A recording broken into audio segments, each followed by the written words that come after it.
Hello students, यह उड़ान सार संग्रह का बुक है। सबसे लेटेस्ट एडिशन है, उड़ान पब्लिकेशन का 11th एडिशन है। ठीक है, पूरा बुक हम लोग कवर कर रहे हैं, प्लेलिस्ट बना दिए हैं। आप प्लेलिस्ट में जाकर के टॉपिक्स को देख सकते हैं।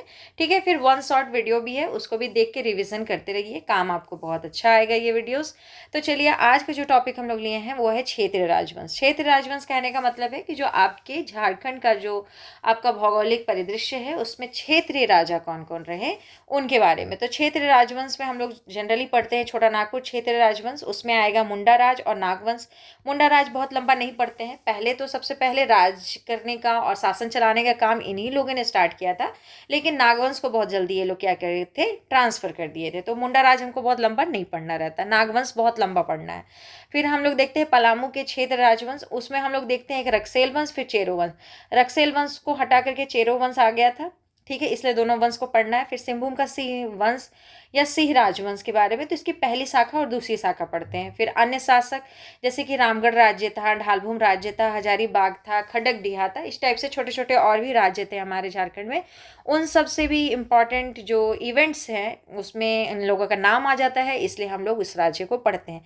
लेकिन अगर हम लोग इस मैप को देखें, जो बहुत ही बढ़िया मैप है, ये मैप अगर धीरे धीरे आप अपने मन में इसको जगह देते हैं, बसाते हैं, तो बहुत बढ़िया रहेगा। ठीक है, चीज़ों को आप काफ़ी अच्छे ढंग से समझ पाएंगे और कभी कभी आंसर जो होगा उसको आप बिना याद किए या फिर बिना ज़्यादा जाने भी टिक लगाने में सक्षम हो पाएंगे, अगर आपके माइंड में ये मैप बैठता है तो। ठीक है, हम लोग बहुत भयंकर एकदम एक एक लाइन यहाँ ड्रॉ जैसे है वैसे नहीं करना है कि ऐसे ही कुछ कुछ समय के साथ चीज़ें चेंज होती रहेंगी। कभी कोई किसी के यहाँ आक्रमण करके कोई जीत लेगा, चाहे कुछ नया राज का उद्भव हो जाएगा, तो चीज़ें थोड़ी थोड़ी डिफरेंस में आएंगी, लेकिन ज़्यादा बड़ा डिफरेंस नहीं आएगा। ठीक है, तो आप इतना बड़ा ये मैप भी याद करके चलेंगे तो आपके माइंड में बहुत कुछ क्लियर हो जाएगा। तो जैसे देखिए, ये छोटा नागपुर खास राज है जो हम लोग नागवंश कहते हैं। इनकी राजधानी सुत्याम्बे हुई, चुटिया हुआ, खुखरा हुआ, सतरंजी, नागपुर, नागपुर बोल रहे, जगन्नाथपुर, नागफेनी, ये सब हुआ। तो ये दिखा रहा है यहाँ पर।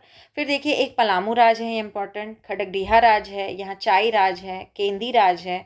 ठीक है, इधर देखिए पंचेत राज है। तो आपके माइंड में एक चीज़ क्लिक करना चाहिए कि फनी मुकुट राय जो थे वो पंचेत राज से जाके विवाह किए थे। ठीक ना, फिर जाके वो लोग क्योंझर पर हमला करने गए थे।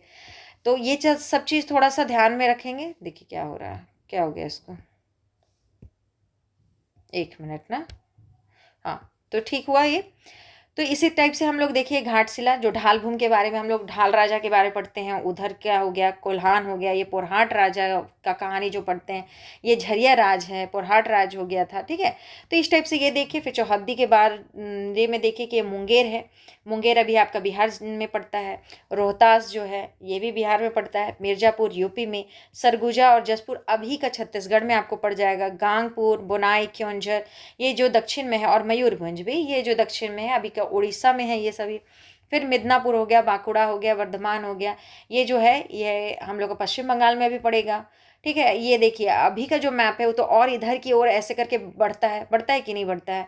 तो इधर आपका इधर वाला जो क्षेत्र बोल रहा है ये देवघर और राजमहल है। ठीक है, तो इसी हिसाब से पहले का मैप है, और पहले के मैप में जो भी हम लोग के राज हैं वो मतलब यहाँ के जो क्षेत्र राजवंश के राज हैं वो सब के बारे में आपको इस मैप से थोड़ा क्लैरिटी होगा। ठीक है, तो मैप को हम कहेंगे कि अगर आप पॉसिबल हो पाता है आपको तो इसका प्रिंट आउट निकालिए और जहाँ पढ़ते हैं वहाँ पर चिपका दीजिए, ताकि धीरे धीरे चीज़ें आपके मन में बैठ सके। ठीक है, तो बस हम लोग अब आगे बढ़ते हैं। ठीक है, झारखंड का मुंडा राज ये इंपॉर्टेंट है, बहुत लंबा इनका राज नहीं चला जैसा कि हम बताएं, लेकिन पढ़ना है। झारखंड में मुंडाओं का आगमन मध्य भारत आजमगढ़ की ओर से हुआ। आजमगढ़ से ये लोग पहुंचे हरदी नगर, फिर वहां से पिपरागढ़, फिर वहां से रोहतासगढ़, और फाइनली आके पहुंचे लोग झारखंड। ठीक है, रोहतासगढ़ में इस समय खरवारों का शासन था, जिनसे संघर्ष में पराजित होने पर मुंडाओं का आगमन झारखंड की ओर हुआ। शरद चंद्र राय के अनुसार झारखंड राज्य में मुंडाओं का आगमन 600 ईसा पूर्व में हुआ है। ठीक है, इनका याद रखिएगा, 600 ईसा पूर्व। झारखंड की जनजातियों में मुंडाओं ने ही सर्वप्रथम राज्य निर्माण की प्रक्रिया प्रारंभ की। रीता मुंडा कहिए या रिस्सा मुंडा कहिए, ठीक है, जो भी ऑप्शन में रहे दोनों पे ध्यान रखेंगे, रिस्सा मुंडा या रीता मुंडा को ही सर्वप्रथम झारखंड में राज्य निर्माण की प्रक्रिया शुरू करने हेतु श्रेय जाता है। ऋषा मुंडा ने सुतिया पाहन को मुंडाओं का शासक नियुक्त किया, और इस नव स्थापित राज्य का नाम सुतिया पाहन के नाम पर सुतिया नागखंड रखा। सुतिया नागखंड की राजधानी सुतियाम्बे वर्तमान पिठौरिया में है। आप वहां जाएंगे तो एक बड़ा सा बोर्ड लगा हुआ है जिससे पता चल जाता है कि ये सुतियाम्बेगढ़ है। ठीक है। सुतिया नागखंड नामक इस राज्य को सुतिया पाहन ने 7 गढ़ों और 21 परगना में विभक्त किया है। एकदम याद रखिएगा, 7 गढ़ और 21 परगना। अभी नाम दिया है, हम लोग सबके बारे में पढ़ेंगे। सुतिया पाहन के समय ही झारखंड को जाहिर खोंड के नाम से जाना जाता था। हम लोग पिछले चैप्टर में पढ़े थे जाहिर खोंड का संधि विच्छेद करके। जाहिर मतलब पूजा स्थल और खोंड मतलब वेदी, है ना। 7 गढ़ों व 21 परगना के नाम पर जो नाम है वो इस प्रकार है, जैसे कि सबको लोहागढ़, तो अभी लोहरदगा कहते हैं हम लोग उसको। पालूनगढ़ पलामू, हजारीबाग सिंहगढ़ सिंहभूम, मानगढ़ मानभूम, सुरगुमगढ़ सुरगुजा और केसलगढ़। अब अगर 21 परगना की बात करें तो देखिए ओमदंडा, सुरगुजा, गिरगा, बिरना, बेलसिंह, खरसिंह, कोरिया, दोईशा, जसपुर, बिरुआ, सोनपुर, तमाड़, उदयपुर, पुढ़ाट, खुखरा, गंगपुर, लचरा, बेलखादर, लोहारडी, बोनाई और क्या है ये चंगमंगलकर। देखिए इसको आपको रटना नहीं है। आप 21 परगना पढ़ के सोच रहे होंगे कि रटना होगा, नहीं, इतना आपको बैठ के रटना नहीं है। आप 2 से 3 बार अगर पढ़ लेते हैं और वीडियो में सुन लेते हैं तो निश्चित ही आपके माइंड में आ जाएगा कि हाँ ये परगना है। ठीक है, उतना याद करने की जरूरत नहीं पड़ता है हर चीज। यह राज्य अधिक दिनों तक स्थायी नहीं रह सका तथा इस राज्य का अंतिम राजा मदरा मुंडा थे। ठीक है, मदरा मुंडा ने ही मुड़मा जतरा मेला की शुरुआत की थी। अब हम लोग पढ़ेंगे छोटा नागपुर खास का नागवंश। देखिए नागवंशी शासक स्वयं को राजपूत मानते थे। ठीक है, तथा अपने नाम के साथ राय, शाह, शाहदेव उपनाम धारण करते थे। नागवंशी राजाओं के कालक्रम का विवरण बेनी राम मेहता की पुस्तक नागवंशावली, तो बेनी राम मेहता की पुस्तक का नाम क्या है, नागवंशावली, तथा घासी राम की पुस्तक तारीखम दोहा से प्राप्त होती है। इन पुस्तकों से नागवंश के 60 राजाओं फनी मुकुट राय से उदयनाथ शाह तक की जानकारी प्राप्त होती है। ठीक है, तो चलिए अगला पेज क्या कहता है, फनी मुकुट राय के बारे में पढ़ना है।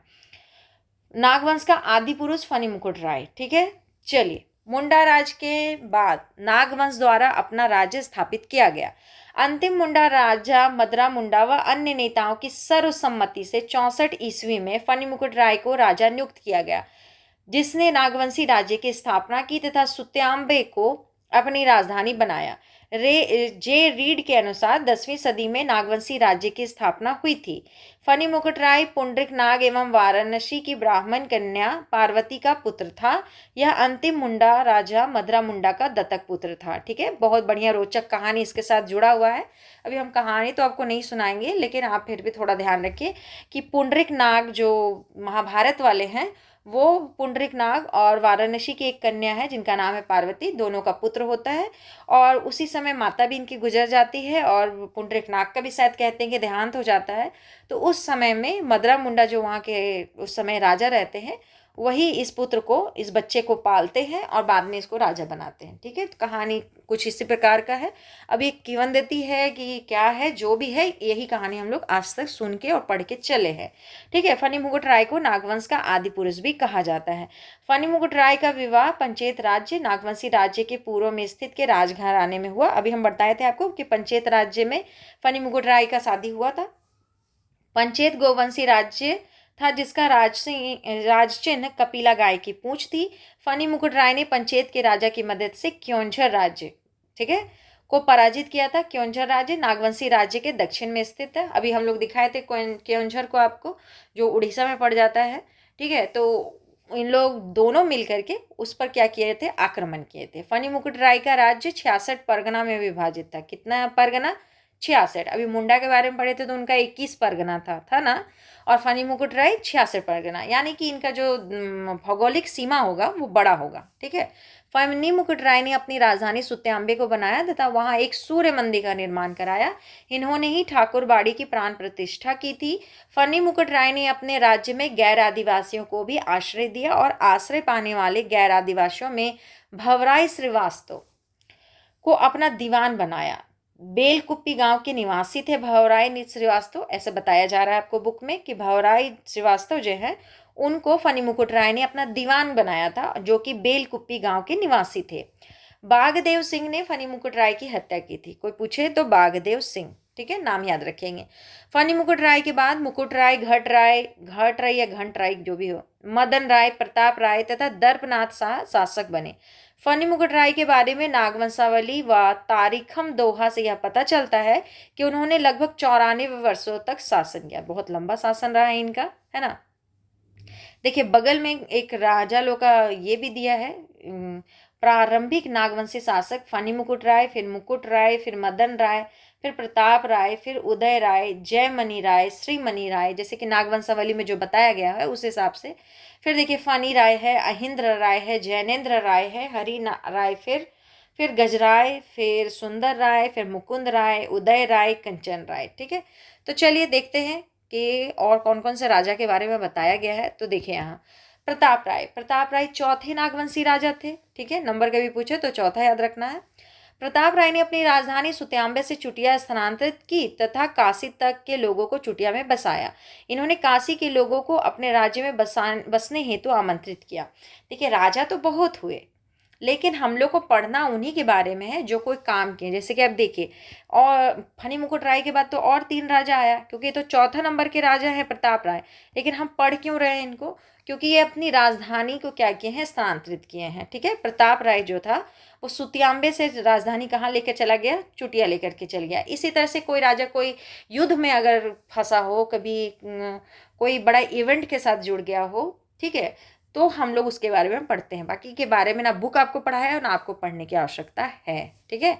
चलिए हम लोग क्या पढ़ रहे थे, हाँ, तथा काशी तक के लोगों को चुटिया में बसाया। इन्होंने काशी के लोगों को अपने राज्य में बसने हेतु आमंत्रित किया। अब हम लोग पढ़ रहे हैं गजघंट राय के बारे में। गजघंट राय ने गुमला के हापामुनि गांव में महामाया मंदिर की स्थापना की थी। ये इंपॉर्टेंट है आपके लिए, क्वेश्चन पूछता है यहाँ से। गजघंट राय के शासनकाल में ही टांगीनाथ का प्रसिद्ध मंदिर जो कि चैनपुर गुमला में स्थापित है, वहीं पर है, तो वहाँ पे स्थापित किया गया था। तो कौन कराए थे, गजघंट राय के शासनकाल में हुआ था, ठीक है। चलिए भीमकर्ण के बारे में पढ़ना है, क्योंकि बरवा की लड़ाई इंपॉर्टेंट था और बरवा की लड़ाई की वजह से हम लोग को भीमकर्ण को याद रखना जरूरी है। कर्ण की उपाधि धारण करने वाला पहला नागवंशी शासक भीमकर्ण था। तो भीमकर्ण से 2-3 चीजें अब हम लोग को इंपॉर्टेंट हो जा रहा है। पहला कि कर्ण की उपाधि सबसे पहले कौन धारण किया, तो भीमकर्ण किया। इसका समय दिया है 1095 से लेके 1184। तो ये भी तो बहुत साल शासन कर गए कि नहीं। देखिए 1095 का 5 साल इधर और पूरा 84 का उधर, 84 साल, लगभग 89 साल तो ये भी शासन कर गए, है ना। तो भीमकर्ण के बारे में पढ़िए। भीमकर्ण प्रथम प्रतापी शासक था जिसने राय के स्थान पर कर्ण की उपाधि कलचुरी वंश के लक्ष्मीकर्ण के प्रभुत्व के बाद धारण की। मतलब उन्हीं लोग से थोड़ा सा क्या हो गए, इम्प्रेस हो गए। कर्ण की उपाधि कलचुरी राजवंश की उपाधि से प्रभावित थी। भीमकर्ण के काल में सरगुजा के रक्सेल राजा हेहय वंशी रक्सेल ने 12,000 घुड़सवारों तथा विशाल पैदल सेना के साथ नागवंशी राज्य पर आक्रमण कर दिया, जिसे बरवा की लड़ाई के नाम से जाना जाता है। भीमकर्ण ने सरगुजा के हेहय वंशी रक्सेल राजा को बरवा की लड़ाई में पराजित किया।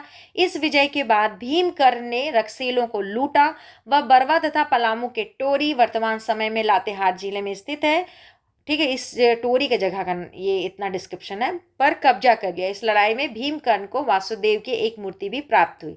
कहा जाता है कि देखिए जब कोई आदमी किसी भी विषम परिस्थिति में बहुत डट कर सामना कर लेता है तो फिर उसका नाम हो जाता है। वही हुआ भीमकर्ण के साथ, भीमकर्ण जी के साथ। ये जो महाराज हैं हमारे नागवंशी, ये लड़ाई करने गए नहीं थे, इन पर हमला हुआ था और हमला का जवाब ही इतने अच्छे से दिए, इतना बहादुरी से लड़ लिए कि अपने राज्य को तो ये सुरक्षित किए ही, यहाँ तक कि अगला जो आया था हमला करने उसके बहुत सारे एरिया को हड़प लिए थे, जाके हथिया लिए थे, इतना दूर तक इन लोग को मार के भगाए थे। तो इसलिए हम लोग भीमकर्ण को एक प्रतापी शासक में गिनते हैं, ठीक है। तो इनके बारे में याद रखिएगा कि जो बरवा की लड़ाई हुआ था उसमें भीमकर्ण थे, ठीक है। इस लड़ाई में विजय के बाद नागवंशियों का राज्य गढ़वाल राज्य की सीमा तक विस्तारित हो गया। गढ़वाल, ठीक है, एमपी चला जाएगा ना ये। भीमकर्ण ने भीम सागर का निर्माण कराया। नागवंशी राज्य की राजधानी चुटिया बंगाल पर आक्रमण करने वाले तुर्क आक्रमणकारियों के मार्ग के अत्यंत निकट था, अतः नागवंशी राज्य पर मुस्लिम आक्रमण से बचने हेतु भीमकर्ण ने 1122 में अपनी राजधानी चुटिया से खुखरा स्थानांतरित कर ली, ठीक है। तुर्क आक्रमणकारी लोग उस समय आने लग गए थे, तो इनको लगा कि अब ये जगह सेफ नहीं है, तो ये चुटिया से कहाँ लेके चले गए, खुखरा लेके चले गए। 3 राजधानी चेंज हो चुका है, ठीक है। तो तीनों राजधानी आपके माइंड में होना चाहिए। चलिए अब चलिए शिवदास कर्ण, ये कौन खास काम किए थे। 1367 से लेकर 1389 इनका काल बताया जा रहा है। शिवदास कर्ण नागवंशी राज्य का एक प्रमुख शासक था। शिवदास कर्ण ने हापामुनि मंदिर घाघरा गुमला में सियानाथ देव के हाथों 1401 ईस्वी में भगवान विष्णु की प्रतिमा स्थापित करवाई। इस मंदिर का निर्माण 9वीं सदी में गजघंट राय ने करवाया था। किसने करवाया था, गजघंट राय ने करवाया था, ठीक है। अगले जो हैं वो है प्रताप कर्ण। प्रताप कर्ण का समय बताया जा रहा है 1451 से लेकर 1469 तक, ठीक है। सल्तनत काल के लोधी वंश के समकालीन नागवंशी राजा प्रताप कर्ण, छत्र कर्ण एवं विराट कर्ण थे। ये क्वेश्चन पूछता है, ठीक है। लोधी वंश के समकालीन कौन कौन थे, प्रताप कर्ण, छत्र कर्ण एवं विराट कर्ण थे। इन लोग काफी कहते हैं कि अच्छे शासक रहे, इस कारण लोधी वंश का इधर प्रभाव ज्यादा जमने नहीं सका। प्रताप कर्ण के समय नागवंशी राज्य घटवार राजाओं के विद्रोह से त्रस्त था। मतलब कि सल्तनत काल के जो यहाँ दिल्ली में बैठे राजा है वो तो इधर तंग करने नहीं आ रहे हैं, लेकिन यहाँ के जो घटवार राजा है उससे नागवंशी शासक परेशान थे, ठीक है।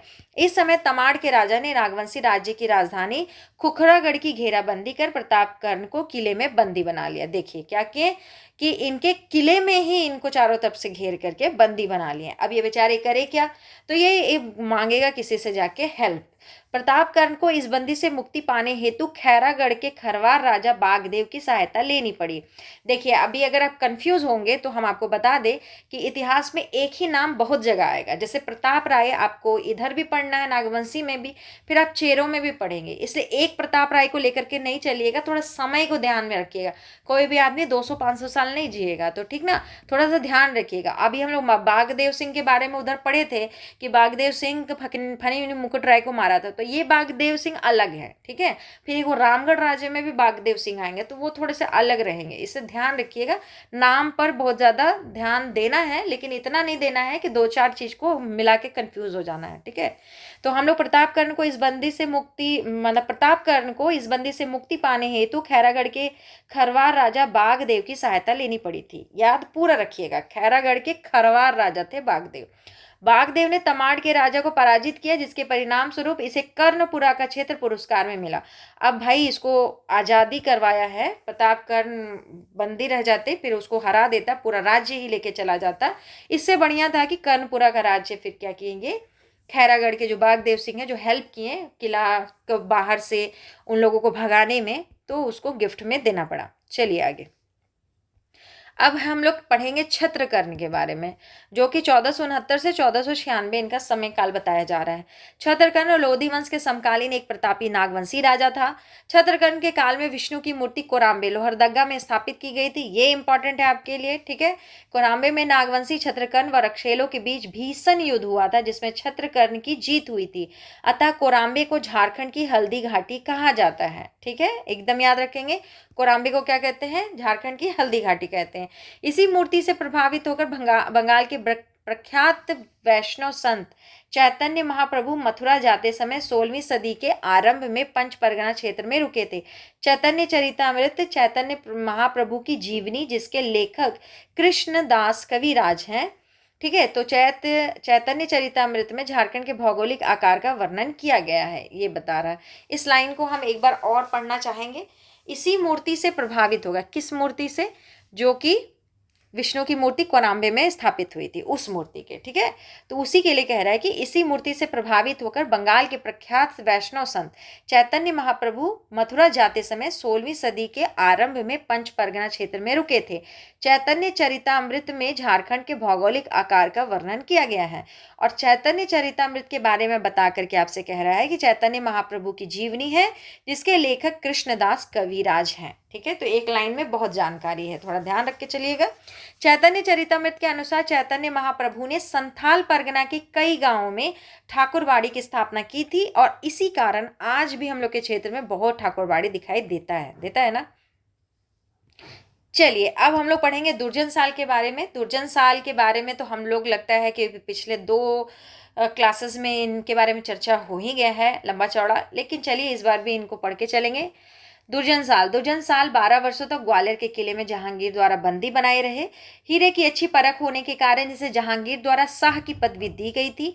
इसने नवरत्नगढ़ किले का निर्माण कराया था। ठीक है, तो अब हम लोग यहां से इनकी पूरी जानकारी लेते हैं कि समय काल इनका था 1599 से लेकर 1640 ईस्वी। दुर्जन साल कहिए या दुर्जन शाह, जो आपकी इच्छा हो बोलिए। दुर्जन शाह ने खुखरा पर बार बार आक्रमण होने के कारण सुरक्षात्मक दृष्टि से अपनी राजधानी खुखरा से दौसा स्थानांतरित कर दिया तथा यहाँ नवरत्नगढ़ का किला का निर्माण करवाया, जो कि गुमला जिला में है। यह एक 5 मंजिला भवन था जिसमें प्रत्येक तल पर 9 कमरे थे, मतलब कि 5 मंजिला, 5 या उस क्या बोलते हैं 5 तल्ला, हाँ 5 तल्ला था। इस भवन में झरोखा दर्शन की व्यवस्था थी जो मुगल स्थापत्य कला से प्रभावित था। हम लोग पढ़े थे कि ये बेचारे 12 साल तक कहाँ थे, ग्वालियर किले में बंद थे। तो मुगल काल और मुगल स्थापत्य कला और मुगल का जो भी जीवन था उसको देखने के लिए इनके पास बहुत समय मिला था, 12 साल का। तो वहीं से ये देख के आए कि राजा लोग झरोखा दर्शन देते हैं और फिर मुगल लोग अपना किला किस तरह से खूबसूरती से और साथ में बहुत सुरक्षात्मक ढंग से बनाते हैं, वो देख करके आए, बहुत प्रभावित थे। तो जब ये आए वापस तो वही चीज़ों को अपने यहाँ बनवाए थे। ठीक है, दुर्जन साल जहांगीर व शाहजहां के समकालीन थे तथा इसे जहांगीर द्वारा कैद करके 12 वर्षों तक ग्वालियर के किले में रखा गया था। दुर्जन शाह हीरे के पारखी थे तथा मुगल दरबार में हीरे, जो कि एक गुलाबी रंग का था। ठीक है, तो आपको हीरे के बारे में बता रहा है कि गुलाबी हीरा जो जहांगीर के जीवन में पहली बार उसके समक्ष पेश किया गया था को लेकर के एक विवाद हो गया। विवाद में हीरे की सही पहचान करने के कारण जहांगीर ने उसे कैद से मुक्त कर दिया। कैद से मुक्त करने के बदले दुर्जन शाह को 6,000 रुपये वार्षिक कर देना स्वीकार करना पड़ा। जहांगीर ने दुर्जन शाह को शाह की उपाधि भी प्रदान की, क्योंकि हीरा का बहुत बड़ा पारखी है, जो कि एक सुल्तान जो दिल्ली के तख्त पर बैठा है, उसका बाप दादा भी राजा मतलब कि क्या था, सुल्तान था, लेकिन वो आदमी को हीरा का उतना जानकारी नहीं था और जिसको एगो को बंदी बना के रखा है एक छोटा सा जगह। झारखंड को उस समय बहुत ज़्यादा इज्जत लोग नहीं देते थे, बहुत आर्थिक दृष्टि से बहुत इंपॉर्टेंट नहीं मानते थे। उस जगह का एक आदमी इतना पारकी है, तो इस बात से तो खुश होने का कारण है जहांगीर के पास, और खुश होकर के वो इनको शाह की उपाधि भी देता है, आज़ाद भी कर देता है। बस अपना प्रभुत्व तो बनाना ही था, इससे 6,000 का वार्षिक कर मांगना तो उन लोगों का क्या है, वो जरूर मांगेंगे, छोड़ेंगे थोड़ी। चलिए अब हम लोग 2-3 और राजा के बारे में पढ़ेंगे जिनसे कुछ खास आपको बहुत ज़्यादा नहीं पूछेगा, जो थोड़ा बहुत पूछ सकता है उसके बारे में जानकारी दिया गया है। जिसके रामशाह 1650 से लेकर 1675 ईस्वी इनका समय काल है। रामशाह शाहजहां व औरंगजेब के समकालीन थे। इन्होंने नवरत्नगढ़ में कपिल नाथ मंदिर का निर्माण करवाया था। इन्हें रीवा के राजा से युद्ध व समझौता किया था। इनके पुत्र एनीनाथ का विवाह रीवा की राजकुमारी के साथ हुआ था। चलिए, रघुनाथ शाह 1675 से लेकर 1706 ईस्वी। रघुनाथ शाह अत्यंत धार्मिक व दानी स्वभाव के व्यक्ति थे। रघुनाथ शाह औरंगजेब के समकालीन थे। इन्होंने बुड़ैया में मदन मोहन मंदिर एवं चुटिया में राम मंदिर का निर्माण करवाया था। ये आपके लिए इंपॉर्टेंट है। चुटिया के राम सीता मंदिर, राम सीता है, गलत पढ़ दिए हम। इन्होंने बुड़ैया में मदन मोहन मंदिर एवं चुटिया में राम सीता मंदिर का निर्माण करवाया था। चुटिया के राम सीता मंदिर के निर्माण में हरि ब्रह्मचारी ने महत्वपूर्ण भूमिका निभाई थी, और इनके ये ब्राह्मण थे, इनके पुरोहित थे, वही करते थे। रघुनाथ शाह के साथ जो औरंगजेब का रिश्ता भी काफ़ी अच्छा था, मतलब दोनों जो भी था कि समझ बूझ था कि हाँ ऐसे चलना है, आराम से चलना है, लड़ झगड़ के नहीं चलना है। अब चलिए एनीनाथ शाहदेव से जो इम्पोर्टेंट क्वेश्चन आपको पूछेगा वो क्या है। ठाकुर एनीनाथ शाहदेव बड़कागढ़ के ठाकुर महाराज राम शाह के चौथे पुत्र थे। इन्होंने अपनी राजधानी दौसागढ़ से स्वर्ण रेखा नदी के नज़दीक सतरंजी में स्थापित किया था। चलिए ये भी ले गए सतरंजी। इन्होंने 1691 ईस्वी में जगन्नाथ मंदिर रांची का निर्माण करवाया था। बहुत इंपॉर्टेंट, रट लीजिए एकदम। हटिया बाजार को ठाकुर एनीनाथ शाहदेव ने ही बसाया था, ये भी इंपॉर्टेंट है। ठाकुर एनीनाथ शाह की 5 पत्नियां तथा 21 पुत्र थे, जिसका उल्लेख नाग वंशावली में भी मिलता है। अब अगले हैं यदुनाथ शाह 1706 से लेकर के कितना हो गया, 1724 हो गया ना। यह राम शाह के बाद नागवंशी शासक बना। नागवंशी शासक युद्धनाथ शाह, बहादुर शाह प्रथम व फर्रुखसियर के समकालीन थे। अब ये लोग उत्तर मुगल कालीन वाले राजा सब आ गए, है कि नहीं, क्योंकि हम लोग जनरली औरंगजेब के बाद उत्तर मुगल कहते हैं ना। तो ये बहादुर शाह प्रथम और फर्रुखसियर जो है, इन लोग को हम लोग अब जोड़ के चलेंगे कि उत्तर मुगल कालीन में यदुनाथ शासक हैं। ठीक है, चलिए। 1717 ईस्वी में बिहार के मुगल सूबेदार सर बुलंद खां ने यदुनाथ शाह पर आक्रमण कर दिया, जिसके परिणाम स्वरूप यदुनाथ शाह ने 1 लाख रुपए मालगुजारी देना स्वीकार किया। सर बुलंद खां के आक्रमण के पश्चात अपने राज्य को सुरक्षित रखने हेतु यदुनाथ शाह ने अपनी राजधानी दोयसा से पालकोट स्थानांतरित कर लिया। तो चलिए, ये याद रखना है हम लोग को यदुनाथ शाह के बारे में कि वो राजधानी ले गए थे दोयसा से पालकोट। 1719 में दलेल सिंह रामगढ़ की सहायता से चेरो राजा रंजीत सिंह ने टोरी पर कब्जा कर लिया तथा यहाँ 1722 तक शासन किया। हम बोले थे ना कि देखिए, जो छोटा नागपुर का नागवंश है, चाहे कोई भी वंश है, ठीक है, उनके जो भौगोलिक स्थिति है वो चेंज होते रहेगा, क्योंकि देखिए विस्तार ही इन लोग का नियम है और विस्तार तो करते ही रहेंगे, एक से दूसरा, दूसरे से तीसरा, एक दूसरे को टेरिटरी पे घुसना ही है। तो आप एक बार में कोई पर्टिकुलर एकदम एग्जैक्ट भौगोलिक परिदृश्य याद करके नहीं चलिए, एक खाली अपने मन में एक ढांचा तैयार रखिए कि हाँ इधर ये है, उधर वो है, दक्षिण में वो है, पूरब में वो है, पूर्व पश्चिम की ओर वो है, वो उसके उधर था, मतलब इस टाइप के एक ढांचा तैयार करके चलना है आपको, उससे ज़्यादा नहीं। ठीक है, क्योंकि हमेशा ये लोग लड़ झगड़ के चेंज करते रहेंगे। चलिए, अब हम लोग पढ़ेंगे शिवनाथ शाह 1724 से लेके 33। यह यदुनाथ शाह का उत्तराधिकारी था। 1730 ईस्वी में बिहार के सूबेदार फकरुद्दौला ने छोटा नागपुर पर आक्रमण किया। इस समय यहाँ शिवनाथ शाह का शासन था। इस आक्रमण के परिणाम स्वरूप शिवनाथ शाह ने फकरुद्दौला को 12,000 रुपये माल गुजारी देना स्वीकार किया। ठीक है, अब आ गए उदयनाथ शाह 1733 से 1740। थोड़ा राज इनका कम ही रहा, 33 से 40 ही रहा। यह शिवनाथ शाह का उत्तराधिकारी था। उदयनाथ शाह की गद्दी पर आसीन होने के दौरान ही बिहार के तत्कालीन सूबेदार फकरुद्दौला को गद्दी से हटाया गया था। इसी के शासन काल के दौरान 1733 में सुजाउद्दीन ने अलीवर्दी खां को बिहार का सूबेदार नियुक्त किया था।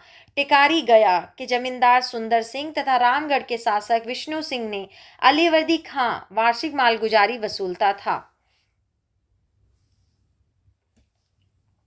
ठीक है, तो रामगढ़ के जो शासक है विष्णु सिंह और सुंदर सिंह, ये दोनों क्या करते थे, अलीवर्दी खां को वार्षिक मालगुजारी दिया करते थे, वार्षिक मालगुजारी दिया करते थे। चलिए, अलीवर्दी खां ने 1734 ईस्वी में टिकारी के जमींदार सुंदर सिंह पर आक्रमण कर के उसे पकड़ लिया, जिसके बाद सुंदर सिंह के परिवार को चतरा के किला में आश्रय लेना पड़ा। नागवंशी शासक उदयनाथ शाह द्वारा रामगढ़ के शासक विष्णु सिंह के माध्यम से ही अलीवर्दी खां को मालगुजारी का भुगतान किया जाता था। यानी कि नागवंशी राजा किसको जाकर के दे देते थे अपने हिस्से का टैक्स, जाके विष्णु सिंह को दे देते थे, जो कि रामगढ़ के राजा है, और वो जाके इकट्ठा चुकाया करता था।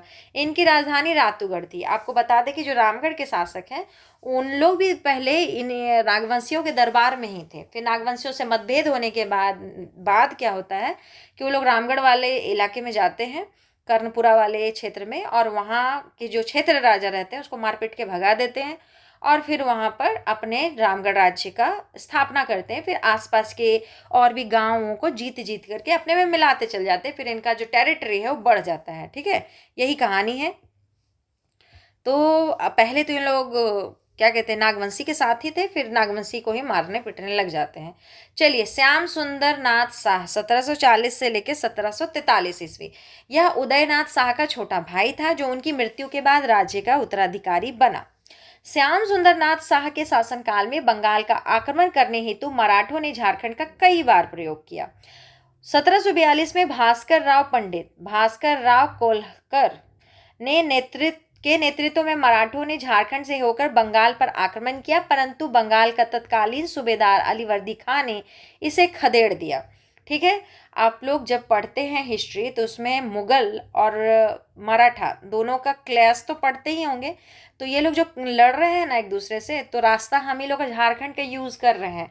और उस समय जब ये लोग झारखंड का रास्ता यूज़ खाली नहीं कर रहे हैं, यहाँ के लोगों को तंग भी उतना ही कर रहे हैं। ठीक है, इस चीज़ को हमेशा ध्यान देकर चलिएगा कि मराठा और मुगल लड़ता था तो इस एरिया का ना बंगाल आने जाने में बड़ी यूज़ करता था, और यूज़ करने के साथ साथ यहाँ के लोगों को भी बहुत परेशान करते थे ये लोग। तो मतलब हम लोग को सिर्फ मुगल ही नहीं परेशान कर रहा, हम लोग को मराठा भी उतना ही परेशान कर रहा है। तो ये दोनों से हम लोग के झारखंड के लोग बड़े परेशान होंगे। चलिए, अक्टूबर 1742 में भास्कर राव पंडित को अलीवर्दी खां ने कटवा की लड़ाई में पराजित किया। थोड़ा इस लड़ाई का नाम याद रखिएगा। 1743 ईस्वी में मराठा रघुजी भोसले ने एक विशाल सेना के साथ बंगाल पर आक्रमण किया, जिसकी शिकायत अलीवर्दी खां ने मराठा पेशवा बालाजी राव से की। इस शिकायत पर पेशवा बालाजी राव राजमहल के वामना गांव होते हुए बंगाल पहुंचे, जिसकी खबर पाकर रघुजी भोसले मानभूम धनबाद होकर वापस अपने राज्य लौट गए। मतलब एक तरफ से वो उसको आ रहा था डांटने डपटने के लिए, तो इधर से तब तक भाग लिया। मराठों द्वारा बार बार बंगाल पर आक्रमण हेतु झारखंड का प्रयोग करने के परिणाम स्वरूप झारखंड से मुगलों का प्रभाव समाप्त हो गया तथा मराठों का प्रभुत्व स्थापित हो गया। ठीक है, एक गया दूसरा आया, लेकिन दोनों का काम यहाँ ये था कि यहाँ के लोगों को परेशान ही करते थे ये लोग। 31 अगस्त 1943 को पेशवा बालाजी राव व रघुजी भोसले के बीच हुए एक समझौते के अनुसार झारखंड क्षेत्र पर रघुजी भोसले का प्रभाव स्थापित हुआ। ठीक है, इन लोगों का नाम याद रखिएगा जरा। 1745 ईस्वी में रघुजी भोसले संथाल परगना से होकर बंगाल में प्रविष्ट हुआ। कालांतर में मराठों ने छोटा नागपुर, खास पलामू, मानभूम आदि क्षेत्रों का जमकर शोषण किया। ठीक है, बस ये ही बात है कि शोषण में कोई पीछे नहीं रहता है। वो क्या कहते हैं कि लोग तभी तक ईमानदार हैं जब तक कि उनको कभी भी बेईमानी करने का मौका नहीं मिला हो। नहीं तो आप अंग्रेज हो, मराठा हो, मुगल हो, अगर कोई भी पावर में आएगा, जो एक्सट्रीम पावर में आएगा, वो अगले का शोषण ही करेगा। ठीक है, चलिए अगला जो है नागवंशी शासक। अन्य तथ्य है 1498 ईस्वी में संध्या के राजा ने नागवंशी राज्य पर आक्रमण कर कुछ क्षेत्रों पर अधिकार कर लिया, जिसे नागवंशी राजा ने खैरागढ़ के राजा लक्ष्मी निधि कर्ण की सहायता से मुक्त कराया। सरननाथ शाह के समय जमींदारी प्रथा का उन्मूलन किया गया था। नागवंशी शासक मणिनाथ शाह ने सिल्ली, बुंडू, तमाड़, बरवा आदि के स्थानीय जमींदारों का दमन किया था। नागवंशी राज्य की राजधानियां, इसको आपको क्या करना है, एक पेपर पे फटाफट लिख लेना है, बना लेना है, और इसको जहाँ पढ़ते हैं वहाँ लगा लीजिए। ठीक है, क्योंकि पूरा चैप्टर पढ़ लीजिए आप और राजधानी रट लीजिए। पूरा चैप्टर बार बार ना भी पढ़े, राजधानी को आप ध्यान में रखिएगा ना, तो क्वेश्चन नहीं छूटेगा आपका। चलिए, नागवंशी राज्य की राजधानियां। नागवंशी राजा अपने राज्य को बनाए रखने के लिए अपनी राजधानियां समय समय पर स्थानांतरित करते थे। जहां पर थोड़ा बहुत डर का माहौल हुआ वहां से चेंज कर लेते थे। ठीक है, नागवंश की प्रथम राजधानी सुत्यांबे तथा अंतिम राजधानी रातूगढ़ थी। नागवंश की राजधानियों तथा उसके संस्थापकों का जो है क्रम इस प्रकार है, तो फटाफट याद करेंगे हम लोग। सुत्यांबे कौन बनाया था? फनी मुकुट राय। 64 ईस्वी में चुटिया प्रताप राय ले गए थे। कहाँ से ले गए थे? सुत्यांबे से चुटिया ले गए थे 307 से 334 ईस्वी। खुखरा गया चुटिया से, अब कहाँ चले गया? खुखरा। कौन लेके गए? भीमकर्ण। बरवा की लड़ाई के बाद लेके गए 1079 से 1113 ईस्वी। फिर खुखरा से दोयसा चला गया। कौन ले गया? दुर्जन साल। 12 साल के बाद जब लौट करके आए ये जेल से, तो इनको समझ में आया कि खुखरा ज़्यादा क्या है, वहाँ चांस ज़्यादा है कि आक्रमण हो, इसलिए वो उसको उठा करके कहाँ ले आए? दोयसा ले आए। दोयसा जो बोलने के मन आपकी सब बोल सकते हैं। 1599 से 1640 तक इनका शासनकाल था। फिर एनीनाथ शाह क्या किया? सतरंजी उठा के ले आया। ठीक है, और फिर सतरंजी से पालकोट यदुनाथ शाह लाया। फिर पालकोट से पालकोट भैरव या भौरों बोलते हैं इसको, जगन्नाथ शाह, और रातूगढ़ उदयनाथ शाहदेव, जो कि अंतिम राजधानी है सबका। ठीक है, और शासनकाल आप देखिए यहाँ पे लिखा हुआ है। चलिए, अब नागवंशी राज आप पढ़ लिए, अब अगला हम लोग पढ़ेंगे पलामू। ठीक है, तो चलते हैं, शुरू करते हैं। प्रारंभ में पलामू रक्सेलों के प्रभाव में था। ठीक है, किसके प्रभाव में था पलामू? रक्सेलों के। रक्सेल स्वयं को राजपूत कहते थे। रक्सेलों का पलामू क्षेत्र में आगमन राजपुताना क्षेत्र से रोहतासगढ़ होते हुए हुआ था। रक्सेलों की दो शाखाएं थी, देवगन और कुंडेलवा। देवगन हरहरगंज व महाराजगंज से होकर आए लोग देवगन कहलाए, और कुंडेलवा, चतरा व पांकी से होकर आए लोग कुंडेलवा कहलाए तथा दोनों स्थानों पर किले का निर्माण कराकर उसे अपनी राजधानी घोषित किया। लेस्लीगंज के कुंदरी के एक रक्सेल राजा ने सरगुजा पर अधिकार प्राप्त कर लिया था। कोरवा, गोंड, पहाड़िया, किसान, खरवार रक्सेलों के समय की महत्वपूर्ण जनजातियां थी। इनमें खरवार सर्वाधिक संख्या में थे, जिनके शासक प्रताप धवल थे। ठीक है, प्रताप धवल अत्यंत प्रतापी रक्सेल राजा थे, जिसके अभिलेख तिलौथू 1158, ताराचंडी 1169 तथा फुलवारी 1169 ईस्वी प्राप्त हुआ। मतलब तीनों का नाम फिर से पढ़िए। ठीक है, ये अभिलेख है। ठीक है ना, प्रताप धवल का अभिलेख है। तिलौथू, ताराचंडी और फुलवारी। ठीक है, रक्सेलों ने पलामू में लंबे समय तक शासन किया तथा 16वीं सदी में चेरों ने इन्हें आपदस्थ कर दिया। ठीक है, तो हम लोग याद रखेंगे कि रक्सेलों को कौन हटाया राजगद्दी से? 16वीं सदी में चेरो लोग इन लोगों को क्या किए? राजगद्दी से हटा दिए। अब हम लोग पढ़ेंगे पलामू में चेरो वंश। अब आगे चेरो वंश। चेरो ने रक्सेलों को पराजित कर अपने राज्य की स्थापना की। चेरो राजवंश का इतिहास मुगलों के इस्लामीकरण के विरुद्ध सशस्त्र विद्रोह के रूप में देखा जाता है। मतलब कि इन लोगों को, यहाँ के लोगों का इस्लाम में परिवर्तन पसंद नहीं था। ठीक है, चेरो वंशी राजाओं का आधुनिक पलामू का चेरो वंशी राजाओं को आधुनिक पलामू का निर्माता भी कहा जाता है। बुचानन के अनुसार चेरो गौतम बुद्ध के समकालीन सुनक की संतान है, जबकि डाल्टन के अनुसार चेरो कुमायूं के च्यवन ऋषि से उत्पन्न हुए हैं। देखिए, आपको बिल्कुल ये याद नहीं करना है कि वो किसके संतान थे, चाहे किसके, मतलब इनके पूर्वज कौन थे। आपको ये जरूर याद करना है कि बुचानन क्या कहता था। आपको ये जरूर रटना पड़ेगा कि डाल्टन क्या कहता था। ठीक है, तो याद कीजिए कि बुचानन के अनुसार चेरो जो थे वो गौतम बुद्ध के समकालीन सुनक की संतान थे, और जबकि डाल्टन का कहना था कि नहीं नहीं भाई, ये लोग चेरो कुमायूं के च्यवन ऋषि से उत्पन्न हुए हैं। ठीक है, अब चलिए भागवत राय या भगवंत राय। तो भागवत राय शुरू करने से पहले एक बार यहाँ जो कॉलम दिया है उसको 2 मिनट देख लेते हैं। चेरो वंश या च्यवन वंश, जो बोलिए सब सही। तो इनका बोल रहा है उदय कब हुआ? पाल वंश के बाद इनका उदय हुआ। अवधि इनकी 12वीं सदी से लेकर के 19वीं सदी तक रहा। विस्तार इनका हुआ बिहार में, उत्तर प्रदेश में, झारखंड में। बिहार में कहाँ कहाँ? तो बांका और चंपारण में। उत्तर प्रदेश में प्रयागराज के क्षेत्र में, और झारखंड में पलामू के क्षेत्र में। ठीक है, तो अब हम लोग पहले शासक के बारे में पढ़ रहे हैं, जिसका नाम है भागवत राय या भगवंत राय। जो बोलिए सब सही। पलामू में चेरो वंश की स्थापना 1572 ईस्वी में भागवत राय ने की थी। भागवत राय रक्सेल राजा मानसिंह के नौकर थे तथा मानसिंह की हत्या करके इन्होंने चेरो वंश की स्थापना की थी। ये तो पहले का चलन था ही कि जो दीवान होता था या फिर सेनापति होता था, अपने राजा को मार के अपना नया वंश का नींव तो रखता ही था। तो ये कोई नई बात नहीं है, बस आपको याद रखना है कि मारा किसको था। तो ये किसको मारे थे? मान सिंह का हत्या किए थे और खुद अपना वंश का स्थापना किए थे। ठीक है, मान सिंह अकबर के सेनापति ने रणपत चेरू भागवत राय पर आक्रमण करके उसे पराजित किया था। अब दूसरे ये मान सिंह है। चेरो राजा अनंत राय जहांगीर के समकालीन था। बिहार के सूबेदार अफजल खान ने अनंत राय के राज्य पर असफल आक्रमण किया था, तो ये भी याद रखना है। चलिए, अब अगला जो राजा है सहबल राय। सहबल राय को पढ़ना पड़ता है क्योंकि ये जहांगीर के समकालीन था। सहबल राय के शासनकाल में चेरो राज्य का विस्तार चौपारण हजारीबाग तक हो गया था।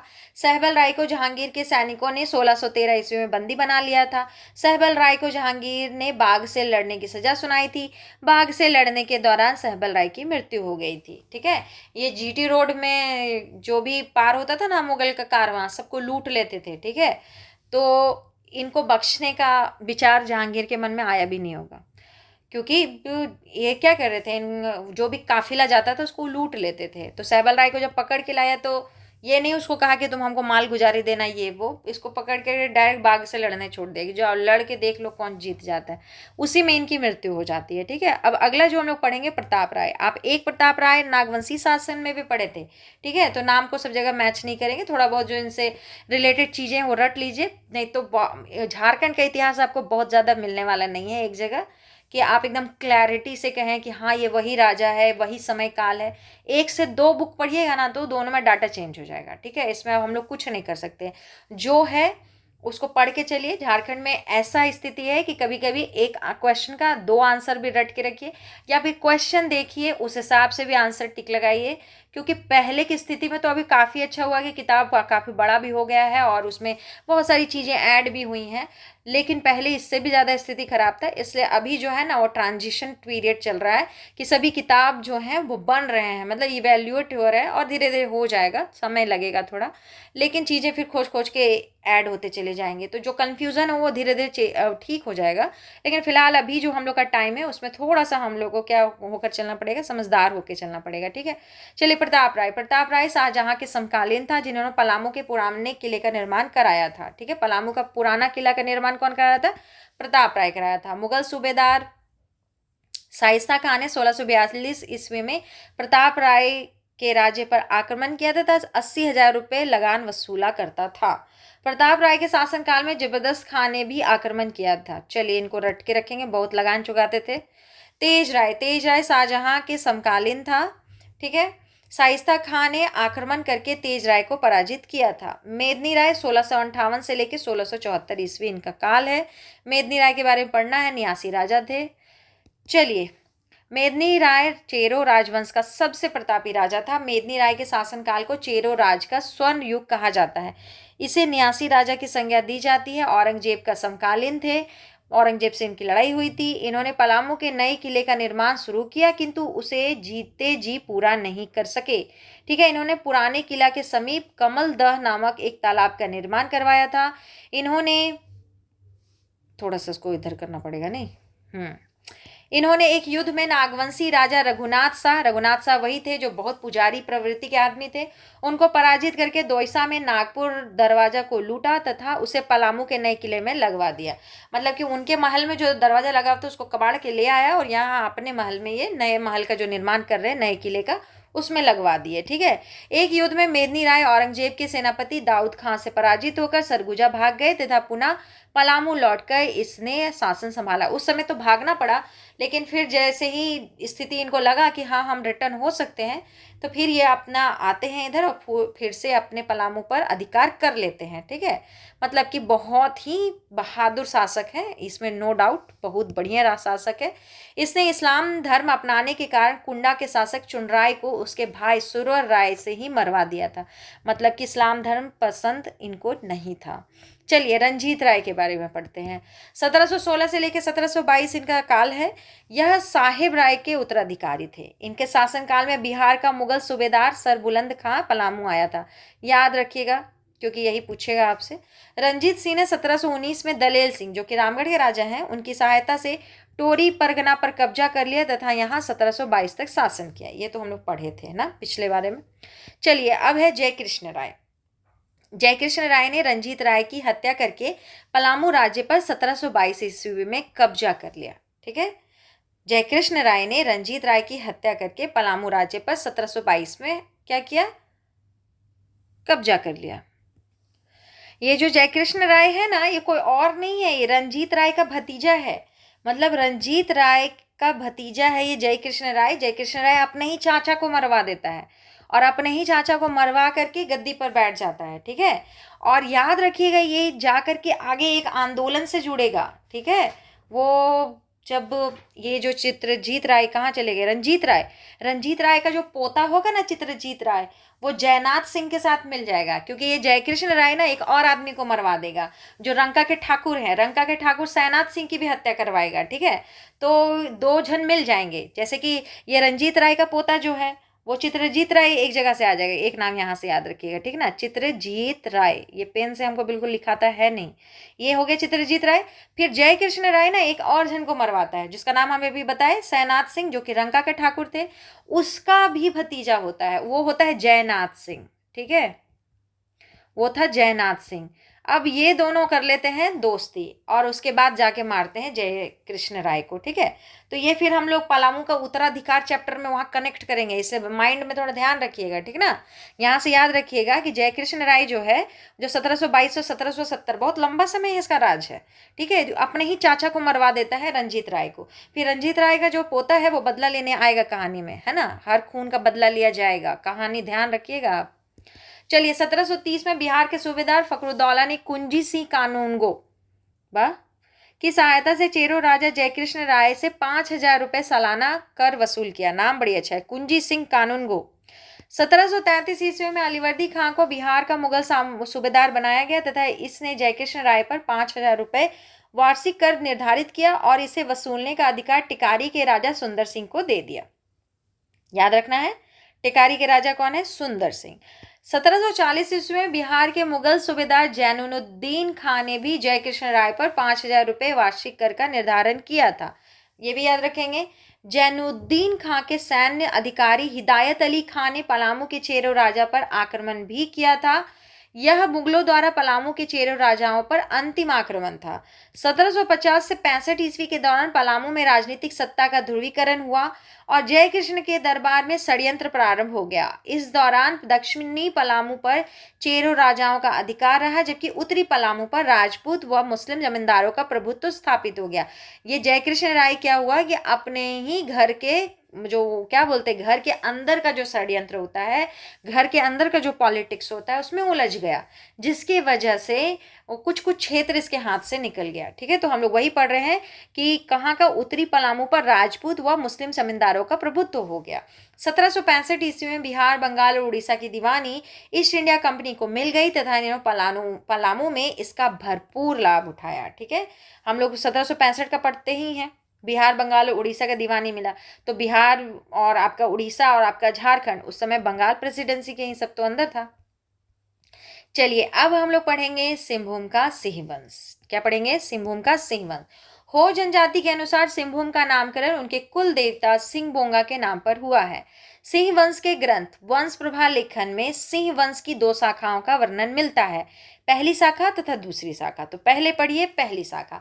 7वीं सदी के अंत में सिंह लोग सिंहभूम के भूइयों व सड़कों के संपर्क में आए एवं इस क्षेत्र पर अधिकार कर लिया तथा 8वीं सदी के आरंभ में सिंह वंश की पहली शाखा की स्थापना हुई। 8वीं सदी याद रखिएगा।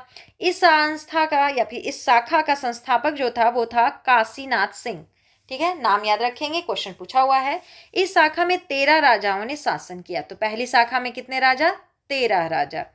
प्रारंभ में इन राजाओं ने छोटा नागपुर के नागवंशियों के प्रभुत्व को स्वीकार करते हुए शासन किया, परंतु बाद में वे स्वतंत्र रूप से शासन करने लगे। पहली शाखा का शासन 13वीं सदी के प्रारंभ तक विद्यमान रहा। तो हम लोग पढ़ेंगे 8वीं सदी से लेकर के 13वीं सदी। ठीक है, अब चलिए दूसरी शाखा। दर्प नारायण सिंह 1205 से लेकर 62 ईस्वी। 1205 ईस्वी में सिंह वंश की दूसरी शाखा की स्थापना दर्प नारायण सिंह ने की। ठीक है, इस वंश का दूसरा शासक युधिष्ठिर 1262 से लेकर 71 ईस्वी था, जिसकी मृत्यु के बाद काशीराम सिंह शासक बने। काशीराम सिंह महिपाल सिंह का उत्तराधिकारी था या परवर्ती मुगल शासक बहादुर शाह प्रथम का समकालीन था। काशीराम सिंह ने बनाई क्षेत्र में पुरहाट नामक नई राजधानी बनाई थी। काशीराम सिंह के बाद शासक अच्युत सिंह ने शासन किया। अच्युत सिंह के शासन काल में सिंह वंश की कुल देवी के रूप में पौरी देवी की प्राण प्रतिष्ठा की गई। इसीलिए याद रखिएगा, पौरी देवी इनकी क्या है? कुल देवी है। जब 1857 का युद्ध भी पढ़ेंगे ना, तब अर्जुन सिंह भी पौरी देवी का ही कसम खाएंगे, क्योंकि कुल देवी है ना इन लोगों की। सिंह वंश के राजा थे ना वो भी। चलिए इसको सबको कनेक्ट करते चलिएगा। अच्युत सिंह के बाद क्रमशः त्रिलोचन सिंह एवं अर्जुन सिंह प्रथम इस वंश का शासक बना। अर्जुन सिंह प्रथम एक का क्या पढ़ रहे हैं हम, छोड़ एक बार फिर से पढ़ते हैं। ठीक है, अर्जुन सिंह प्रथम एक बार जब बनारस की तीर्थ यात्रा से लौट रहे थे, तब रास्ते में मुसलमान उन्हें पकड़कर कटक उड़ीसा ले गए, परंतु कुछ ही समय बाद अपने 32 अनुयायियों के साथ इन्हें वापस राज्य लौटने की अनुमति दे दी गई। अर्जुन सिंह प्रथम के बाद जगन्नाथ सिंह द्वितीय शासक बना, जो इस वंश का 13वां शासक था। इसके उत्पीड़न से तंग आकर भुइयां जनजाति के लोगों ने विद्रोह कर दिया। यानी कि हम लोग पढ़ के चलेंगे कि सिंह वंश के लोग हो और भुइयां पे क्या करते थे? उत्पीड़न करते थे। जगन्नाथ सिंह द्वितीय के बाद उसका पुत्र पुरुषोत्तम सिंह सिंहभूम का शासक बना तथा इसके बाद इसका पुत्र अर्जुन सिंह द्वितीय शासक बना। ठीक है, कनेक्ट करते चलिए। 1205 से 1934 तक पुरहाट की गद्दी पर कुल 52 राजाओं ने राज किया, जिसमें दर्प नारायण सिंह प्रथम थे, जगन्नाथ सिंह चतुर्थ 48वें थे, घनश्याम सिंह 49वां था। घनश्याम सिंह के बारे में पढ़ना है। है ना। राजा लोग क्या अंग्रेज से जाके दोस्ती करने जाता है। फिर अच्युत सिंह द्वितीय 50वें थे, अर्जुन सिंह चतुर्थ 91 थे तथा नरपत सिंह द्वितीय अंतिम राजा थे। तो अंतिम राजा पे थोड़ा ध्यान रखिएगा, ठीक है ना। अंतिम राजा कौन था? नरपत सिंह द्वितीय था। चलिए आगे बढ़ा जाए। अर्जुन सिंह द्वितीय के बारे में जानिए। अर्जुन सिंह द्वितीय ने अपने चाचा विक्रम सिंह को 12 गांव वाला एक जागीर दिया था जिसे सिंहभूम पीर कहा जाता था। विक्रम सिंह ने अन्य क्षेत्रों को इसमें मिलाकर इसका विस्तार किया तथा इसकी राजधानी सरायकेला को बनाया। बाद में यही सरायकेला राज्य बना। विक्रम सिंह ने पटकुम राजा के शासित क्षेत्र कांडू तथा बंकसाई पीर पर कब्जा कर अपनी उत्तरी सीमा को विस्तारित किया। इसी प्रकार उसने उत्तर पूर्व में गम्हरिया व खरसावां पर भी कब्जा कर लिया। इस तरह से बन जाएगा आपका सरायकेला राज्य, फिर आगे बनेगा खरसावां राज्य भी बनेगा, ठीक है। चलिए, अर्जुन सिंह द्वितीय का उत्तराधिकारी अमर सिंह था तथा अमर सिंह के बाद जगन्नाथ सिंह चतुर्थ सिंह वंश की राजगद्दी पर बैठा था। ये लोग थोड़ा सा लंबा चौड़े हो गए हैं, सबका नाम थोड़ा ध्यान रखिएगा। जगन्नाथ सिंह चतुर्थ के शासन काल के समय पुरहाट क्षेत्र में हो एवं कोल जनजातियों द्वारा उपद्रव मचाया जा रहा था। पढ़ेंगे हम लोग इसके बारे में भी, ठीक है। ये लोग जो युद्ध लड़ रहे थे वो के बारे में हम लोग पढ़ेंगे। हो आदिवासियों को उपद्रव को काबू करने हेतु जगन्नाथ सिंह चतुर्थ ने छोटा नागपुर खास के नागवंशी राजा दर्पनाथ सिंह की मदद ली, परंतु हो आदिवासियों ने इनकी संयुक्त सेना को भी पराजित कर दिया। हो जनजातियों के साथ साथ कोल जनजाति के द्वारा भी इस क्षेत्र में लगातार उपद्रव किया जा रहा था। कोल लड़ाका सिंहभूम क्षेत्र से बाहर जाकर भी लूटपाट करते थे। जगन्नाथ सिंह चतुर्थ ने स्थिति को नियंत्रित करने हेतु अंग्रेजों की सहायता ली तथा 1767 में पहली बार सिंहभूम क्षेत्र में अंग्रेजों ने प्रवेश किया, ठीक है। जब हम लोग विद्रोह पढ़ेंगे ना तब हम लोग को पढ़ना है इसको, ठीक है। तो यहाँ से कनेक्ट कीजिएगा उस समय कि हम लोग यहाँ पढ़ चुके हैं पहले, ठीक। चलिए अब अन्य महत्वपूर्ण राजवंश के बारे में जानते हैं। मानभूम के मानवंश 8वीं सदी के दूध पानी शिलालेख जो कि हजारीबाग में है, और 14वीं सदी में कवि गंगाधर द्वारा निर्मित गोविंदपुर शिलालेख जो कि धनबाद में है, से मानभूम के मानवंश की जानकारी मिलती है। तो कभी पूछे कि मानभूम के मानवंश की जानकारी हमको कहाँ कहाँ से मिलती है, तो हम लोग को 8वीं सदी के दूध पानी शिलालेख से मिलती है, और कवि गंगाधर द्वारा निर्मित गोविंदपुर शिलालेख से भी इसकी जानकारी मिलती है। इनका शासन हजारीबाग एवं मानभूम क्षेत्र धनबाद में विस्तारित था। मानवंश के शासक अत्यंत अत्याचारी थे। चलिए एक बात ध्यान रखेंगे कि मानवंश के शासक लोग बड़े दुराचारी आदमी लोग थे ना, अच्छे लोग नहीं थे। माइंड में इतना याद करके चलेंगे। 10वीं सदी में प्रसिद्ध भूमि स्वराज्य आंदोलन इसी राजवंश के अत्याचार के कारण उभरा था।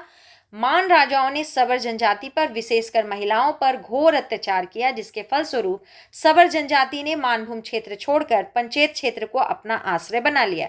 इसीलिए ज्यादा दिन तक नहीं चल पाए। देखिए राजा कैसा होना चाहिए, राजा अच्छा होना चाहिए तो उसका राज्य और उसका राज का समय लंबा चलता है, नहीं तो बुरे लोग का काम ज्यादा दिन तक नहीं चल पाता। पंचेत मानभूम का सबसे शक्तिशाली राज्य था, ठीक है। पंचेत जो था मानभूम का सबसे शक्तिशाली राज्य था। अब हम लोग पढ़ेंगे रामगढ़ राज्य। रामगढ़ राज्य थोड़ा इंपॉर्टेंट है अभी के लिए भी, फिर कला में भी आपको रामगढ़ राज्य से रिलेटेड पढ़ना ही पड़ता है। फिर 1857 में भी इनका रोल था, इसलिए रामगढ़ राज्य ध्यान रखिएगा। रामगढ़ राज्य के संस्थापक बागदेव सिंह थे, ठीक है। बागदेव सिंह वही थे जो कहाँ थे, नागवंशी दरबार में थे। फिर बेचारे को वहाँ मन नहीं लगा, चले आए। रामगढ़ की पहली राजधानी सिसिया, रामगढ़ की अंतिम राजधानी पदमा, रामगढ़ राज्य के अंतिम राजा कामाख्या नारायण सिंह थे, ठीक है। इंपॉर्टेंट सब है इसलिए सर यहाँ लिख दिए हैं, इसको याद कर जाइएगा। इस वंश में कुल 22 राजाओं ने करीब 450 वर्षों तक शासन किया। रामगढ़ राज्य का विस्तार कहाँ कहाँ है, चलिए। रामगढ़, हजारीबाग, चतरा, गिरिडीह, कोडरमा तथा बोकारो तक था। इस राज्य में कुल 3672 गांव शामिल थे। देखिए राज्य है ना लंबा कितना दूर तक था, कभी कोई जीत लिया, कभी उसको हरा के दूसरा जीत लिया, तो घटते बढ़ते रहता था, ठीक है। इसलिए आप एक दायरा जो बताया गया है, जितना शहर सबका नाम याद रखिएगा उतना दायरा में याद रखिएगा कि रामगढ़ राज्य था। अपने शासन को स्थायित्व प्रदान करने हेतु रामगढ़ के राजाओं ने समय समय पर अपनी राजधानी बदली। जैसे नागवंशी राजा लोग अपनी राजधानी खूब बदले हैं, ठीक है, उसी तरह से रामगढ़ राज्य वाले भी अपनी राजधानी बदलेंगे। रामगढ़ राज्य की प्रथम राजधानी सिसिया थी तथा अंतिम राजधानी पदमा थी। अब एक बार हम लोग रामगढ़ राज्य का चौहद्दी देख लेते हैं। तो देखिए रामगढ़ राज्य यहाँ है, छोटा नागपुर खास इनके दक्षिण में पड़ रहा है। संथाल परगना इनके इस साइड को क्या बोलते हैं, पूरब बोलते हैं ना, पूर्व की ओर है, और पश्चिम की ओर में पलामू पड़ रहा है, और इधर उत्तर की ओर में इनका गया वाला क्षेत्र पड़ रहा है। ठीक है, तो रामगढ़ राज्य याद रखना है। ठीक है, जब भी इस पर हमला होगा ना तब भी याद रखिएगा कि उत्तर से कौन आ रहा है, दक्षिण से कौन आ रहा है। चलिए, बागदेव सिंह 1368 से 1402 ईस्वी। रामगढ़ राज्य की स्थापना 1368 ईस्वी के लगभग बागदेव सिंह ने की थी। संस्थापक का नाम हमेशा याद रखना चाहिए, क्वेश्चन बनता है। बागदेव सिंह अपने बड़े भाई सिंह देव के साथ नागवंशी शासकों के दरबार में थे, परंतु नागवंशी शासकों से इनका मतभेद हो गया। इस मतभेद के बाद वे बड़का गांव क्षेत्र में कर्णपुरा क्षेत्र आए। यहाँ के स्थानीय शासक को पराजित कर इस क्षेत्र पर अधिकार कर लिया। आए, मारपीट के भगा दिए ये लोग को, बोले चलो अब हम राज करेंगे। धीरे धीरे उन्होंने अन्य 21 परगना पर भी अधिकार कर वह इनको मिलाकर रामगढ़ राज्य की स्थापना की। चलिए, अब अगले जो राजा हैं उनका नाम है दलेल सिंह। 1667 ईस्वी से 1724 ईस्वी। रामगढ़ राज्य का सर्वाधिक उत्कर्ष दलेल सिंह के शासनकाल में हुआ, यानी कि जो दलेल सिंह थे सबसे ज्यादा अपना भौगोलिक स्थिति को बढ़ाए हैं। ठीक है, यहाँ पे 2-3 पॉइंट लिखा है दलेल सिंह के बारे। मुगलों के आक्रमण से बचने हेतु किले का निर्माण करवाए थे, कैथा शिव मंदिर की स्थापना की, इसे 2016 में राष्ट्रीय धरोहर घोषित किया गया। अभी भी कैथा मंदिर है। दलेल सिंह नागपुरी कवि थे। वाह, चलिए बहुत अच्छा बात है। 1718 ईस्वी में दलेल सिंह ने 6 राज्य के, चलिए इसको फिर से पढ़ेंगे ना। 1718 ईस्वी में दलेल सिंह ने 6 राज्य के राजा मगर सिंह की हत्या कर उसके कई क्षेत्रों पर अधिकार कर लिया। हालांकि 1724 में मगर सिंह के पुत्र रनमस्त खां ने दलेल सिंह को पराजित कर अपना राज्य पुनः वापस ले लिया। वही बोले ना, सब लड़ते झगड़ते एक दूसरे के टेरिटरी पे अपना अधिकार जमाते रहेंगे, फिर वो वापस लेता रहेगा। इसलिए टेरिटरी हम लोग को बस माइंड में लेके चलना है। ठीक है, यही कारण है ना। देखिए, आप इस चीज को अपने एरिया में भी देखिए और पूरे वर्ल्ड के माध्यम से भी देखिए। कभी कभी क्या कहना है, कोई भी छोटा सा मान लीजिए टापू है, वो टापू को हो सकता है कि कोई एक काल में एक जन जीता, दूसरे काल में दूसरा, तीसरे काल में तीसरा, चौथे काल में, और अभी जो प्रेजेंट स्थिति है ना उसमें इसी में से कोई एक आदमी का यहाँ प्रभुत्व है। तो अब ये क्या गाएगा, अगला ये 4 जो है ना वो गाएगा कि नहीं, ये कभी मेरा हुआ करता था, इस पे मेरा अधिकार है और हमको इसको ले लेना चाहिए। बस इसी के चक्कर में आज भी एक देश दूसरे देश से लड़ रहे हैं। असलियत में कोई जमाना था कि कोई एक राजा उसको जीता था और दूसरा राजा उसको हार गया था, चाहे फिर आगे चल के दूसरा उसको जीत गया और पहला वाला हार गया, तो पहला वाला गा रहा है कि हम हारे ही नहीं है, ये जगह मेरे को बिलोंग करता, हम ही लेंगे। यही लड़ाई तब भी था, यही लड़ाई आज भी है। ठीक है, चलिए अब हम लोग पढ़ते हैं विष्णु सिंह के बारे। 1724 ईस्वी से 1763 ईस्वी। दलेल सिंह के बाद विष्णु सिंह 1724 से 1763 ईस्वी तक रामगढ़ का शासक बना रहा। ठीक है, ये रटे के रखेंगे हम लोग।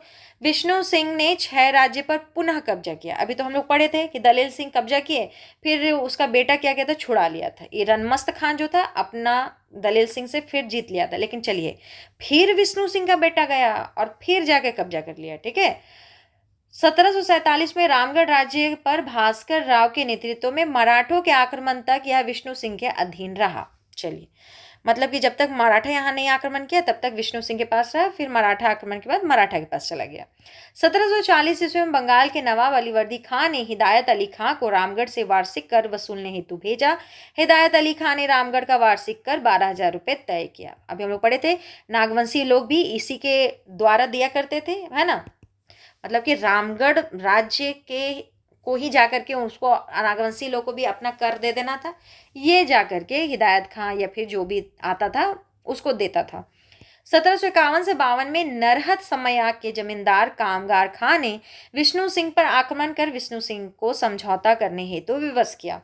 बंगाल के नवाब मीर कासिम को सूचना मिली कि विष्णु सिंह नवाब विरोधी गतिविधियों में संलिप्त है, जिसके बाद 1763 में मीर कासिम द्वारा मरकत खां और असदुल्ला खां के नेतृत्व में भेजी गई सेना ने विष्णु सिंह को पराजित कर उसके द्वारा अवैध रूप से हड़पे गए क्षेत्रों को उनके मूल मालिकों को सौंप दिया। इसके बदले में मीर कासिम को मुआवजा प्राप्त हुआ, है ना।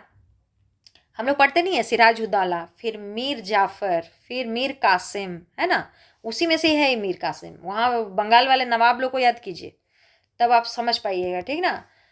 चलिए, मुकुंद सिंह 1763 से 1772। विष्णु सिंह के बाद उसका भाई मुकुंद सिंह रामगढ़ का शासक बना तथा उसने 6 राज्यों को रामगढ़ राज्य में मिला दिया। ठीक है, चलिए फिर 6 राज्य को ये लोग छीन के ले ही आए, नहीं मानेंगे, हमेशा जब पाएंगे तो छीन छान के ले ही आएंगे। रामगढ़ राज्य में बागदेव सिंह छोटे भाई के वंशज सामान्यतः राजा बनते थे तथा सिंहदेव बड़े भाई के वंशज फौजदार बनाए जाते थे।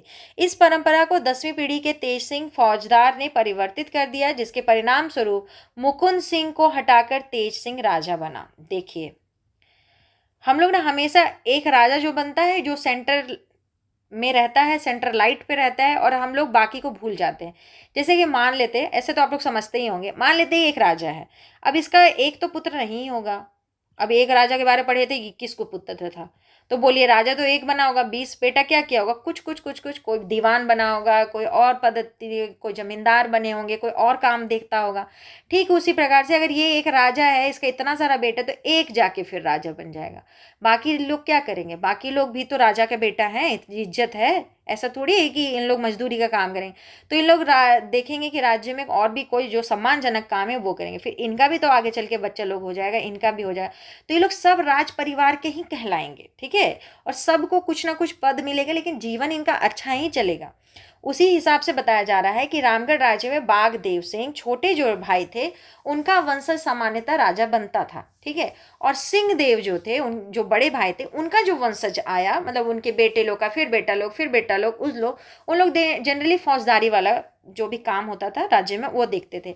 लेकिन एक समय जाकर के टकराव हम लोग को दो राजा में देखने मिलता है, मुकुंद सिंह और तेज सिंह में। ठीक है, तो फिर अंग्रेज लोग तेज सिंह का साथ दे देंगे और फिर यहाँ से पलट जाएगा पूरा कहानी। ठीक है, तो वही चीज को हम लोग आगे देखेंगे, अभी युद्ध आने दीजिए तब देखेंगे। ठीक है, चलिए तेज सिंह के पास चलते हैं। 1772 से 1774 जो अंग्रेज लोग के मदद से तेज सिंह अब मान लीजिए कि राजगद्दी पे बैठ गया है, तो इसका शासनकाल पढ़ रहे हैं हम लोग। मुकुंद सिंह के बाद तेज सिंह रामगढ़ राज्य का राजा बना तथा अपनी राजधानी रामगढ़ से इचाक परिवर्तित की। अंग्रेजों के द्वारा तेज सिंह को 1774 में राजा घोषित किया गया तथा गवर्नर जनरल ने इसे खिल्लत प्रदान की, जस्ट लाइक कि हम आपको रिकॉग्नाइज करते हैं एज ए किंग। ठीक है, 1774 ईस्वी में ही तेज सिंह की मृत्यु हो गई। चलिए, तेज सिंह 1774 ईस्वी में चले गए, चल बसे। तो अब हम लोग का काम क्या है, एक पेपर पे लिख लेना है कि रामगढ़ राज्य की राजधानियां कौन कौन सी थी और कौन कहाँ ले गया था। इंपॉर्टेंट होता है, एकदम रटना पड़ेगा आपको।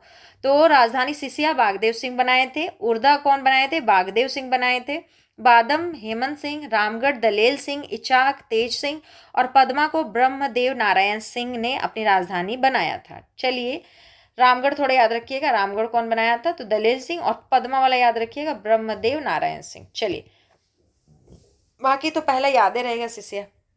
1937 में रामगढ़ राज्य के शासक कामाख्या नारायण सिंह अंतिम राजा बने।